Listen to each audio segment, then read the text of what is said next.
guys, it's Keegan. Welcome back to my channel. Today's video, we are going to be talking about my boobs. I'm doing my highly requested boob job surgery recovery video. If you guys don't know, it's been about 1.5 years since I got a boob job. Yes, they're fake. Surprise! I already did a video talking about why I got it done, the pre-op, the consultation, everything leading up before I got them done. If you guys want to see any of that and I like the price or whatever, all of that, go to that video. Also, if you have any hate comments to leave, go to that video because I guarantee you I've already addressed your hate comment. No, but like actually I mean it. First, I thought I'd give you guys the specs on my boobs. I don't know if that's weird. My boobs are actually uneven. One was bigger than the other. So in my left boob, I got 210 cc's, and then in my right boob, I got 240. That is actually the biggest I could go. I couldn't go any bigger because I didn't have enough skin to stretch. I got high profile saline. I was 20 years old when I got them done. I was under the age where the FDA recommends you get silicone if you're above a certain age. Also smooth implants under the muscle, infomammary incision, which means it's like in the fold of your boob crease instead of like around the nipple. There's also ones you can do in the armpit. I just want to say, YouTube, please, this is for educational purposes. Please let me monetize this video. So let's talk about day of the surgery. So first thing, they take a pregnancy test, so you can't pee in the morning, which I completely forgot about. And then you also can't like drink or eat any water. So I was like, oh my god, how am I gonna pee in a cup if I like already peed? But I was nervous, so I was able to pee. I was able to find more pee in me. I showered the night before. I've seen some doctors give people like certain soaps to use. My doctor did not give me certain soaps to use. I just like shaved my body, washed it super clean. You're not really going to be like showering or doing a ton of stuff for the first couple of days. Just clean yourself. When you get to your surgeon's office, they take your pregnancy test, they draw on you, like they literally like, I think this side had a plus on it because it was the bigger boob. They draw all of the stuff, they make you change, I don't remember if they take your blood, but they like prep you for the IV, and then they like roll you into the surgery room, you do the countdown, and then bam, you wake up and you have boobs. Isn't that the best thing? So when I woke up, I felt a really weird kind of pain. You know the pain that after you've done like a ton of sit-ups, like you're sore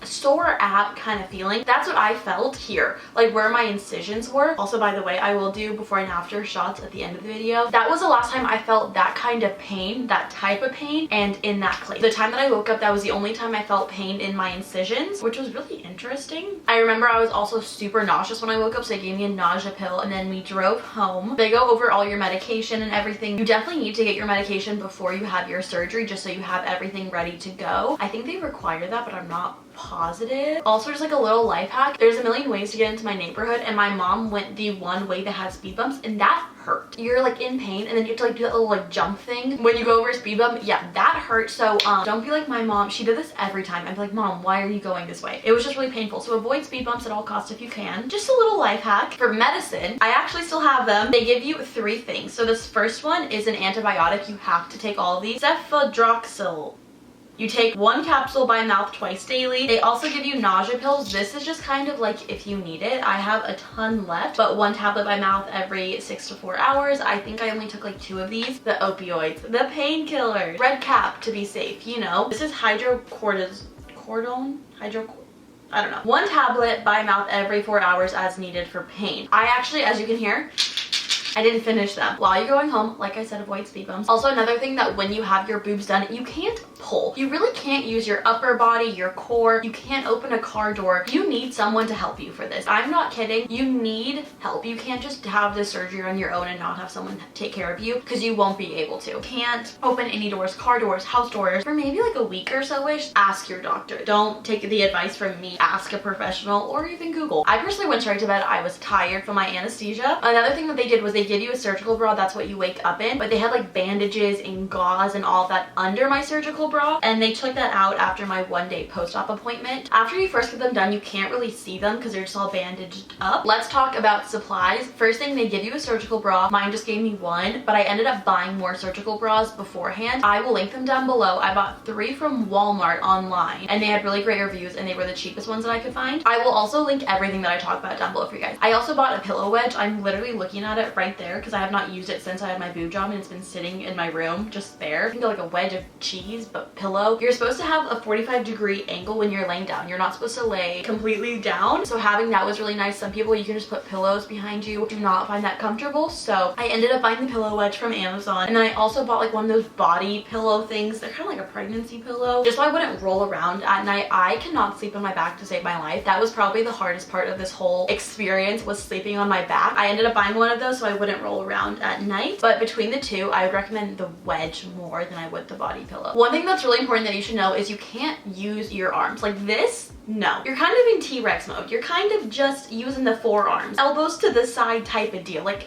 can't raise your arm. Like, you just can't. That's painful. You can't lift things, you can't open doors, you can't even have purses on your shoulder. Like, you really just want to avoid any weight movement type of deal. You're kind of useless for a week. If there's one thing that I want to stick with you throughout this entire video, you cannot get out of bed by yourself. This is so important. I tried lifting myself out of bed and I've never been in more pain in my entire life. When you're laying down, you need someone to put their hand behind you and like push you up, because you can't push yourself up. For the first night or so, I actually had someone sleep in the same bed as me because, first off, if you're super uncomfortable, you can't get up and move yourself. So you need someone to help you. Literally, when I was uncomfortable, I would have someone help me sit me up in a 90-degree angle. I would like shimmy, scooch my butt, and then try to lay in a more comfortable position. Another thing is you need to take your meds throughout the night. The painkillers throughout the night are a must. I have a friend who's had a boob job and she one time forgot to take her painkillers in the middle of the night and she woke up screaming in pain. You need someone to be on top of it, set timers. We had like a written out schedule of when I need to take all my medicine. We even labeled, I don't know if you can see, like this one says nausea. We labeled them AB for antibiotic. This one's just red, so you know it's painkillers. You need to take them as the medicine says. Take them throughout the night, especially the first couple nights. You'll be sorry if you don't. After you have your surgery, you have your 1-day post-op appointment. I kind of forgot what they do here. I think they're just like, okay, you're good. They took my bandages off and they're like, okay, see you in a week. And then you have your 1-week post-op appointment, and I think that is where they took my stitches out. And so again, my stitches are right here. There was like bandages, kind of think of like a taped bandage, and when they took my stitches out, they just took the tape off and the stitches came with it. Like, they didn't have to like do anything special. Like, they just took the tape off and he was like, okay, you're done. And I was like, what? I was like, are you not gonna take them out? And he was like, they're already out. And I was like, okay. That's when they take those out. That was not painful at all. I want to say that I did recover really easily. I feel like I have a decent pain tolerance, but I felt like my recovery was a lot easier than I thought. I watched every single YouTube video, read every article. I did so much research, like 3 years of research. I felt like I was very mentally prepared for this and it was easier than I thought it was going to be. I stopped taking my painkillers after a few days.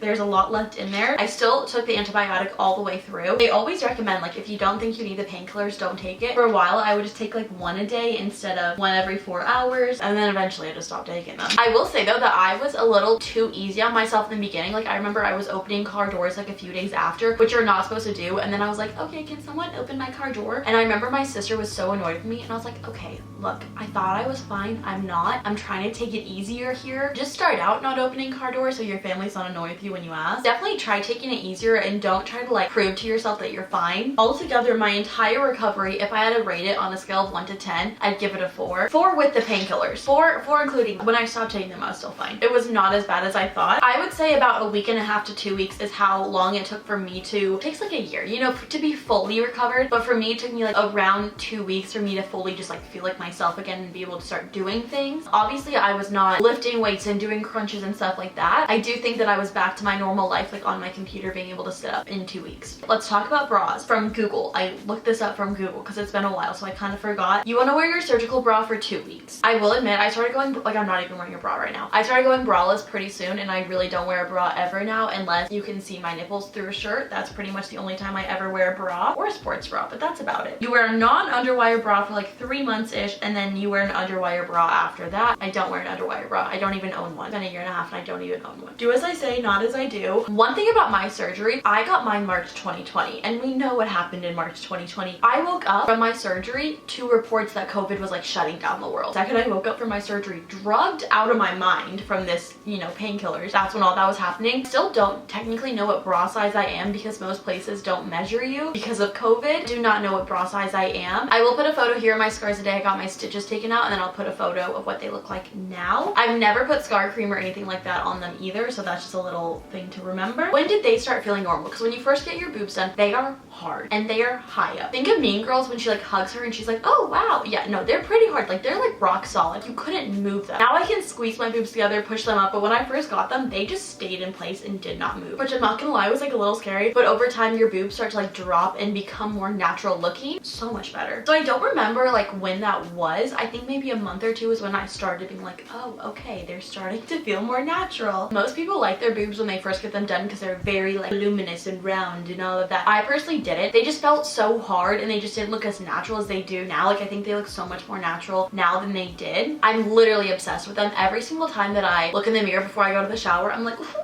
look at them. The novelty of having them has not worn off. Every single day I think about how they're fake and how much I love them and how much they fit my body better than my old boobs do and how much more confident I am in my body now that I got them done. I don't regret it at all. People always ask me like, oh, do you regret it? No. It makes my body just look so much more proportionate. Literally every time I see myself naked, I feel happy. And don't we want that? Doesn't everyone want that? I don't know if that was weird to say. Also, I've noticed no symptoms of breast implant illness. If you guys don't know what that is, you can check out my last video about my whole boob job. I talk about that. I am very cautious about noticing signs and I haven't noticed anything. I wanted to put in a little thing of what I didn't know to end it off. The first thing that I didn't know was that you will gain weight. I gained about 10 pounds. Every single person that I know that has gotten a boob job or a boob reduction has gained weight, and it's literally because you can't exercise. Like, there's nothing you can do. The most I was able to do was like go on a slow walk around my neighborhood. You can't walk your dogs because of the pulling. You can't do sit-ups. You can't run. Like, there's not much that you can do, but you will gain weight just because you're sitting around eating all day. Like, that's just kind of what happens. And I remember I was like, oh, but that's just not gonna happen to me. No, it happened to me. Yeah, it did.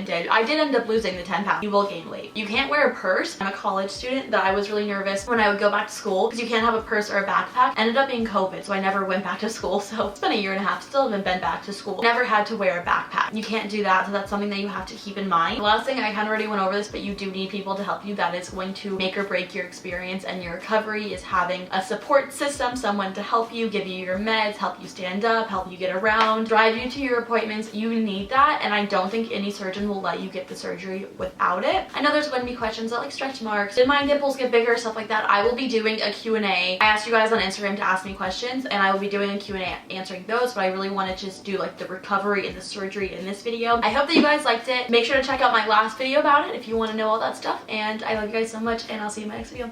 Bye. Okay, a couple things I wanted to note in these before and afters. First off, these are not swimsuits that I would ever wear now because I don't think they're flattering. You can also see that I don't have a ton of cleavage in between my boobs. That's just because of my genetics and the way my body is, not because of my boob job. But I love it because if I want to be conservative, I can, and if I don't have to be. Okay, bye, I love you.